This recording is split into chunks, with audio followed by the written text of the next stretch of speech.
হরে কৃষ্ণ। তো কামিকা একাদশীর মাহাত্ম্য এখানে আমি বর্ণনা করব। আপনারা আশীর্বাদ করুন যাতে আমি ভালো করে একাদশীর মাহাত্ম্য বর্ণনা করতে পারি। আপনারা আশীর্বাদ করুন। আর কোনো ভুল ত্রুটি হয়ে থাকলে আমাকে কৃপা করে ক্ষমা করবেন। তো কামিকা একাদশী শ্রাবণ মাসে কৃষ্ণপক্ষীয় একাদশী ব্রহ্ম বৈবর্ত পুরাণে যুধিষ্ঠির শ্রীকৃষ্ণ সংবাদে বলা হয়েছে। যুধিষ্ঠির মহারাজ শ্রীকৃষ্ণকে বললেন, হে গোবিন্দ, হে মাধব, হে বাসুদেব, শ্রাবণ মাসে কৃষ্ণপক্ষীয় একাদশীর নাম এবং মহত্ব সবিস্তারে আমার কাছে বর্ণনা করুন। তা শুনতে আমি অত্যন্ত কৌতূহলী।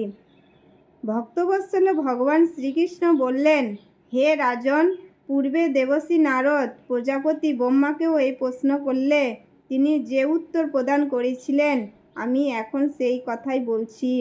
আপনি মনোযোগ সহকারে তা শ্রবণ করুন।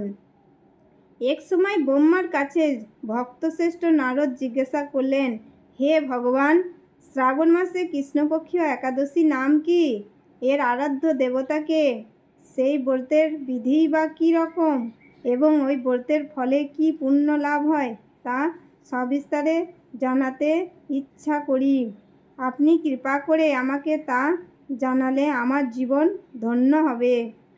শ্রী নারদের কথা শুনে ব্রহ্মা অত্যন্ত সন্তুষ্ট হলেন। তিনি বললেন, হে বৎস, জগৎজীবের মঙ্গলের জন্য আমি তোমার প্রশ্নের যথাযথ উত্তর দিচ্ছি, তুমি তা শ্রবণ করো। শ্রাবণ মাসে কৃষ্ণপক্ষীয় একাদশী কামিকা নামে জগতে প্রসিদ্ধ। এই একাদশী মাহাত্ম্য শ্রবণে বাজপেয়ী ও যজ্ঞে ফল লাভ হয়। ভগবান শ্রীহরি পূজা অর্চনা অপরিমিত পূর্ণ ফল প্রদান করে।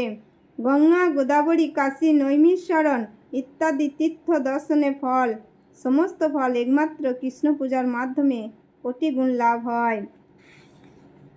সাগর ও অরণ্য যুক্ত পৃথিবী দানের ফল, দুগ্ধবতী গাভীর দানের ফল অনায়াসেই এই ব্রত পালনে লাভ হয়। যারা পাপ পুণ্য সাগরে নিমগ্ন, ওই ব্রত তাদের উদ্ধারে একমাত্র সহজ উপায়। এই রকম পবিত্র পাপনাশক শ্রেষ্ঠ ব্রত আর জগতে নেই। শ্রীহরি স্বয়ং ওই মহত্ব কীর্তন করেছেন। রাত্রি জাগরণ করে যারা ওই ব্রত পালন করেন তারা কখনোই দুঃখ দুর্দশাগ্রস্ত হন না। ওই ব্রত পালনকারী কখনোই নিম্নজনী প্রাপ্ত হয় না।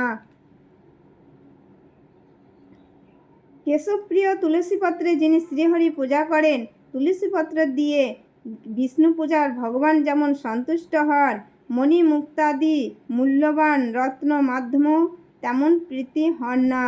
যিনি কেশবকে তুলসী মঞ্জরি দিয়ে পূজা করেন তার জন্মজিত সমস্ত পাপও ক্ষয় হয়ে যায়। এই প্রসঙ্গে ব্রহ্মা বললেন, হে নারদ, যিনি তুলসীকে প্রত্যহ দর্শন করেন তার সকল পাপরাশি দ্রবীভূত হয়ে যায়। যিনি তাকে স্পর্শ করেন তার পাপমলিন দেহ পবিত্র হয়। তাকে প্রণাম করলে সমস্ত রোগ দূর হয়, পাপমলিন দেহ পবিত্র হয়। তাকে জল সঞ্চরণ করলে যম তার কাছে আসতে ভয় পায়। শ্রী হরিচরণে তুলসী অর্পিত হলে ভগবত ভক্তি লাভ হয়। তাই হে কৃষ্ণ ভক্তি প্রদায়িনী, তোমায় প্রণাম করি। যে ব্যক্তি হরিবাসরে ভগবানের সামনে দীপদান করেন, চিত্রগুপ্তও তার পুণ্যের সংখ্যা হিসাব করতে পারেন না।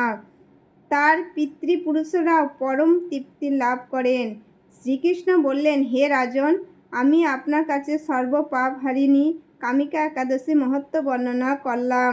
অতএব যিনি ব্রহ্মহত্যা, ভ্রূণহত্যা, পাপ বিনাশিনী, মহাপুণ্য ফলদায়ী এই ব্রত পালন করবেন, ওই মহাত্ম শ্রদ্ধা সহকারে পাঠ অথবা শ্রবণ করবেন, তিনি সর্বপাপ থেকে মুক্ত হয়ে বিষ্ণু লোকে গমন করবেন।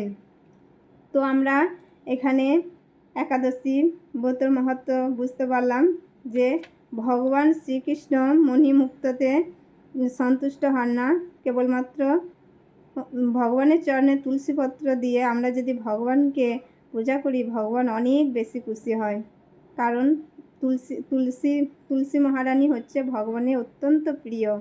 অত্যন্ত প্রিয়। তাই আমরা একাদশী দিন ভগবানকে তুলসী মঞ্জরি, তুলসীপত্র দিয়ে পূজা করব। আর তুলসী আরতি, তুলসী জলদান, তুলসী পরিক্রমা, তুলসী প্রণাম এগুলো আমরা অবশ্যই করব।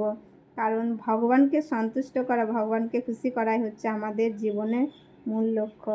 তো আমি যদি এই ব্রততে কোনো মহত্ব বলাতে কোনো ভুল ত্রুটি করে থাকি তো আপনারা আমাকে কৃপা করে ক্ষমা করবেন। সকল ভক্তবৃন্দে আমার কোটি কোটি প্রণাম।